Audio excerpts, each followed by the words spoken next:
Élu 1. Et si je vous disais que la personne qui vous blesse le plus a été envoyée par Dieu? Oui, sens. Pas pour vous détruire, mais pour tester votre cœur.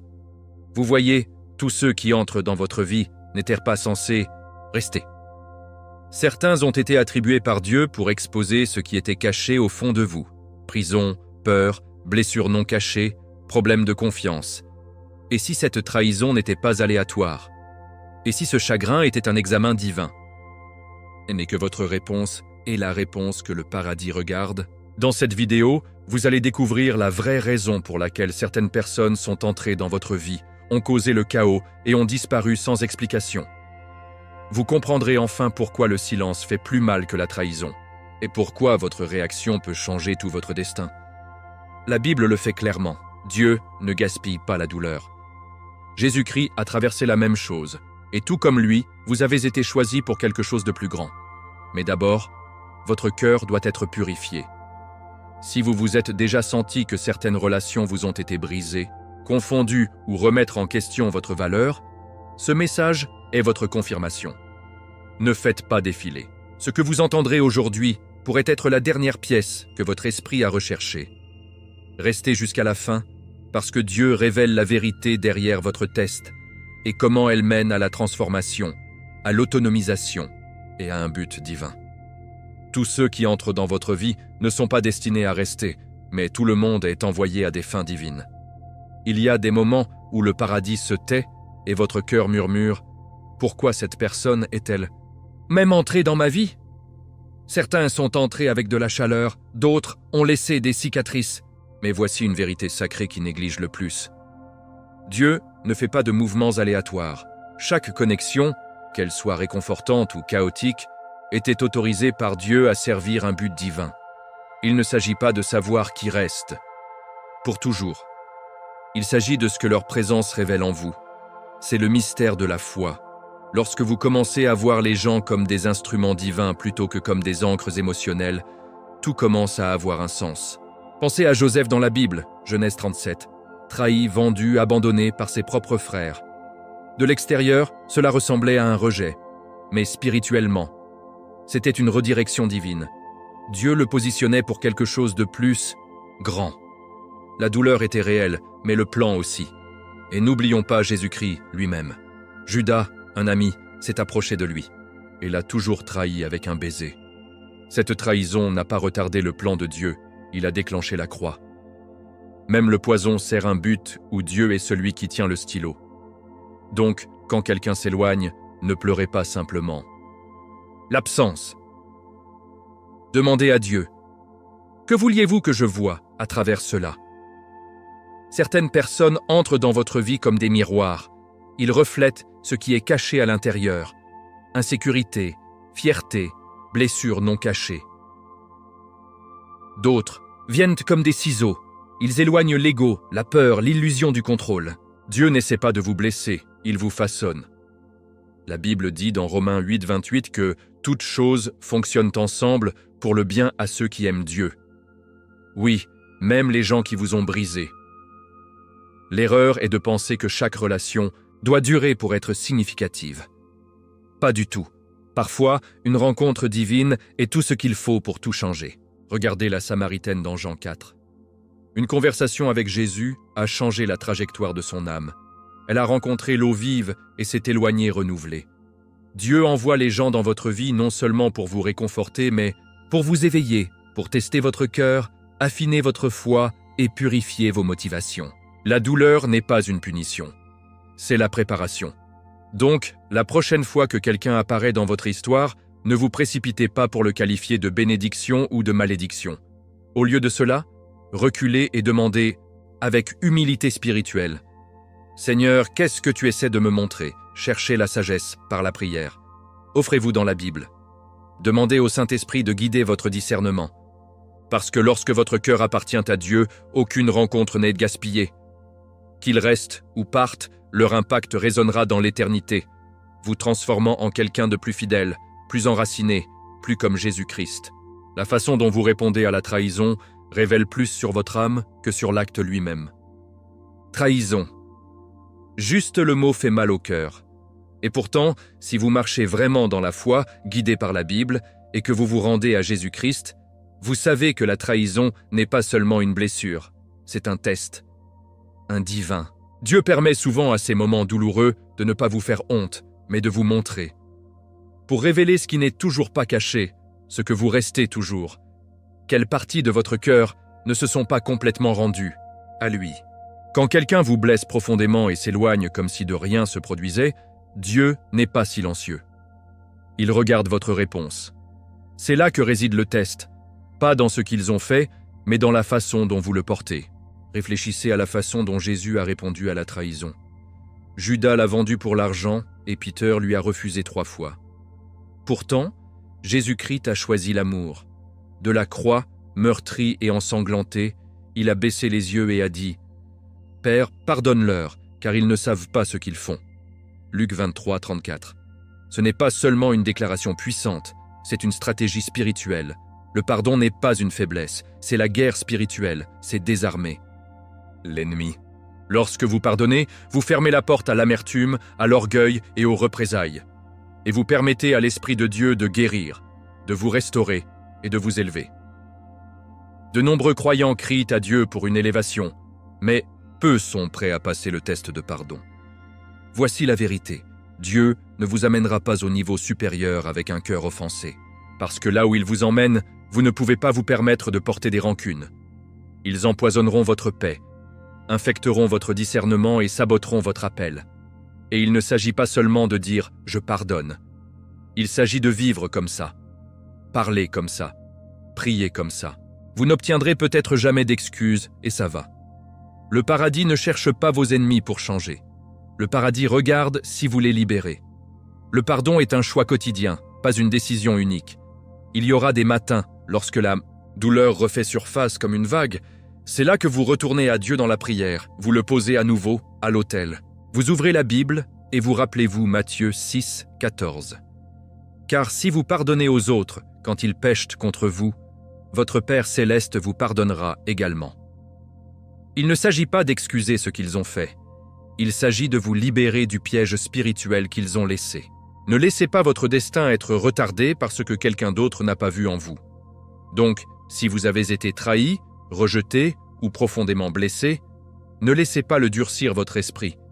Laissez-le humilier votre cœur. Laissez-le approfondir votre foi.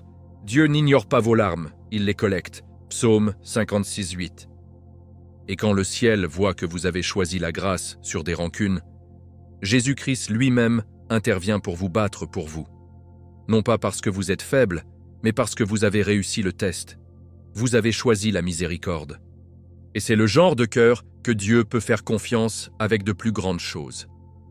Parfois, le silence de Dieu n'est pas son absence, c'est votre classe. L'une des saisons les plus mal comprises dans le voyage d'un croyant est l'attente. Lorsque les gens entrent dans votre vie, remuez quelque chose à l'intérieur de vous, puis partez sans explication. Votre âme peut se glisser dans la confusion. Ai-je fait quelque chose de mal? Était-ce même réel? Ces questions résonnent dans votre esprit comme le tonnerre. Mais voici la vérité le plus négligent. Dieu n'est pas un Dieu de la confusion, il est un Dieu de l'ordre. Et dans ce silence, dans cette immobilité douloureuse, il fait plus que vous ne pouvez voir. La Bible enseigne dans Ecclésiaste 3, 1 que « à tout ce qu'il y a une saison », même pour des questions sans réponse et des connexions non résolues. La patience n'est pas passive, c'est l'une des formes de foi les plus féroces. Tout le monde peut agir lorsque le chemin est clair. Mais il faut une confiance radicale pour continuer à marcher quand Dieu n'a pas dit un mot. Regardez simplement Abraham. Dieu lui a promis un fils, mais des années passaient. Silence, retard, déception. Pourtant, il croyait. Romains 4, 20. Ce n'est pas seulement la foi, c'est la sainte défiance contre le doute. Dieu permet souvent aux gens de venir et de venir de votre vie dans le cadre d'une plus grande orchestration. Vous pensiez que c'était le rejet, mais c'était une redirection. Vous pensiez que c'était l'abandon, mais c'était l'alignement. Et Jésus-Christ est là, façonnant votre cœur à travers le mystère de l'attente. Le danger est que dans ces moments entre les deux, l'ennemi murmurait « Vous êtes oubliés ». C'était tout un gaspillage. Dieu vous a quitté, mais rien de tout cela n'est vrai. Ésaïe 40, 31 nous rappelle. Mais ceux qui attendent le Seigneur renouvellent leur force. Cela signifie que l'attente n'est pas un retard dans le destin, c'est la formation divine. Vous, apprenez à prier sans voir, à aimer sans confirmation, à se tenir debout quand tout autour de vous tremble. Ce ne sont pas des saisons perdues, ce sont des fondamentaux.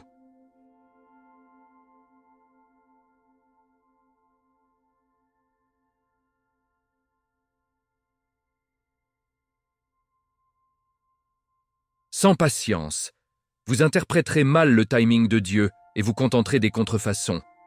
Dieu utilise l'attente pour détoxifier votre cœur de l'impulsion. Lorsque vous apprenez à attendre la voix de Dieu plutôt que de vous précipiter dans les décisions, toute votre vie commence à changer. Il permet au silence de sanctifier vos motivations. La personne qui vous a quitté une fois en morceaux fait maintenant partie de votre témoignage. Parce que dans l'attente, vous n'avez pas seulement pris de clarté, vous avez gagné du caractère. Et la patience produit quelque chose de plus profond que le confort, la sagesse. La sagesse qui s'aligne sur la parole de Dieu, qui s'accroche. À la fois même lorsque les sentiments s'estompent, qui marche avec Jésus-Christ, peu importe qui s'éloigne. Donc, si vous êtes dans une saison de silence, ne paniquez pas, ne vous précipitez pas, ne poursuivez pas. Asseyez-vous avec Dieu, parlez-lui. Ouvrez votre Bible et demandez-lui de révéler ce qui se passe dans le silence. Ce qui semble être une pause, c'est souvent la préparation.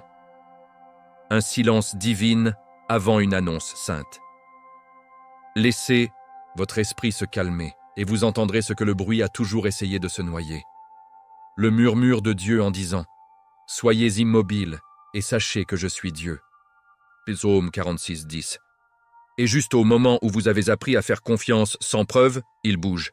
Dieu ne vous expose pas à vous détruire, il révèle à affiner. Parfois, les personnes et les situations même qui vous secouent le plus sont exactement ce que Dieu utilise pour vous préparer à ce que vous avez prié. Il est facile de parler de but lorsque la vie est douce et douce. Mais la vraie préparation commence lorsque le feu est tourné. Quand quelqu'un vous manque de respect, comprend mal vos intentions ou défie votre paix, ce n'est pas seulement la vie, c'est la formation de Dieu. Ce moment de tension n'est pas une interruption, c'est une salle de classe. Et vous, choisi un, êtes moulé pour quelque chose de bien plus grand que le confort. Vous êtes prêt à transporter le pouvoir avec l'humilité, l'influence avec la pureté et les bénédictions avec intégrité. Tu te souviens de Moïse ? Avant qu'il ne puisse diriger le peuple de Dieu, il devait être dépouillé de la fierté de l'Égypte. 40 ans dans le désert n'était pas une punition, c'était la préparation. Le désert a révélé ce que l'Égypte avait caché. Dieu fait la même chose avec nous. Il utilise des conversations difficiles, des attentes, ratées, et même la piqûre de déception pour faire surface ce que nous ne pouvions pas voir en nous-mêmes. Prime, peur, contrôle ou besoin de validation. Ce ne sont pas des défauts à avoir honte, mais des toxines à libérer. Dieu est un maître chirurgien. Il ne coupe pas sans but. À travers chaque essai, chaque chagrin et chaque guerre interne, il supprime ce qui ne peut pas vous accompagner dans votre prochaine affectation. Beaucoup demandent à Dieu d'élévation, mais peu embrassent le processus de purification. Avant que David ne porte une couronne, il a survécu à Spears, lancé par Saul. 1 Samuel 18. Ces lances étaient des tests. David riposterait-il ou ferait-il confiance au timing de Dieu ? Sa réponse a façonné son destin. C'est ainsi que Dieu fonctionne. Il vous place dans des espaces où vous devez choisir entre réagir à partir de la chair ou répondre par l'esprit. Et chaque fois que vous choisissez la foi plutôt que la peur, la Bible sur l'opinion, Jésus-Christ sur l'ego, vous grandissez. Pas seulement vers le haut, mais vers l'intérieur. C'est la saison où Dieu ne vous donne pas seulement des bénédictions, il fait de vous quelqu'un qui ne les abusera pas. Il prépare votre nom pour les chambres dans lesquelles vous n'avez pas encore accédé. Mais s'il ne traite pas les insécurités maintenant, les projecteurs ne feront qu'agrandir ce qui n'a pas été guéri. C'est pourquoi vous vivez ce que vous vivez. Ne pas vous perdre, mais pour vous construire. Et la construction implique toujours la rupture, pas votre âme, mais la coquille autour de lui. Donc, lorsque vous avez l'impression que tout est enlevé, vos plans, votre fierté, même votre sentiment de certitude, faites-vous, le déshabillage est sacré. Vous ne vous effondrez pas, vous tombez dans le but, Dieu n'est pas en retard. Il court, est précis. Ayez confiance que même dans le chaos, il prépare un navire en qui il peut avoir confiance. Un navire qui connaît la parole, qui marche dans l'esprit et qui comprend le poids de l'obtention du choix. Et une fois que vous êtes prêts, il sortira ce que no eye a vu et aucune oreille n'a entendu. 1 Corinthiens 2, 9. Mais d'abord, il s'assurera que votre personnage peut le porter. Vous n'étiez pas simplement à survivre à la tempête. Vous étiez conçu pour vous en sortir plus fort, plus sage et oint. Il y a une sorte de transformation sacrée qui ne vient que de la douleur. Pas le genre de douleur qui détruit, mais le genre qui discipline. Et quand vous marchez avec Dieu, quand votre cœur est rendu à Jésus-Christ, rien ne vous traverse et gaspillé. Chaque chagrin, chaque retard, chaque trahison était autorisé à ne pas vous briser, mais à vous construire. Dieu utilise de la douleur comme le feu entre les mains d'un raffineur. Cela brûle ce qui est impur. Cela purifie ce qui est précieux. Et ce qui sort de la fournaise n'est pas une victime. C'est un navire de pouvoir divin, façonné par la foi, rempli de buts et ancré dans la parole de Dieu. Regardez Job. Tout ce qu'il avait a été retiré. Sa famille, sa santé, sa richesse. Ses amis l'ont mal compris, même sa propre femme lui a dit de maudire Dieu et de mourir. Mais Job n'a pas hésité. Il a gardé sa foi, même lorsque toutes les preuves ont dit que Dieu l'avait quitté. Et à la fin, Dieu a tout restauré, double, Job 42, 10. Mais plus que ce que Job a récupéré, ce qui comptait, c'est qui était devenu Job.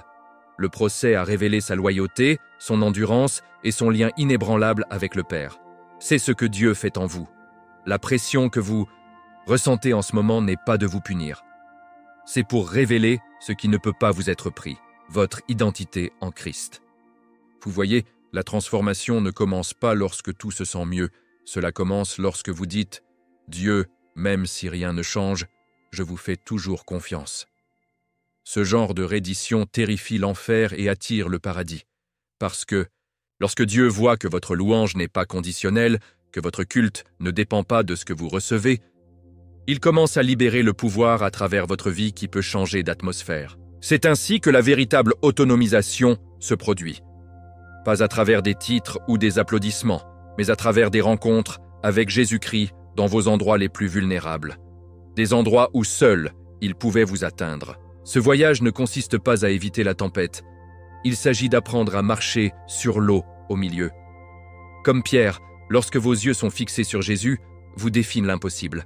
Le vent peut hurler, les vagues peuvent nous écraser, mais si votre âme est ancrée en Dieu, vous ne coulerez pas. Vous vous lancerez, transformez, responsabilisez. Oint, et quand vous sortez de cette tempête, vous ne sortez pas les mains vides. Vous sortez avec autorité. Vous portez les cicatrices, oui, mais aussi l'huile. Le type d'huile qui ne fait que s'écouler des olives écrasées, la pure, la sainte et se détacher. Alors ne maudissez pas le processus.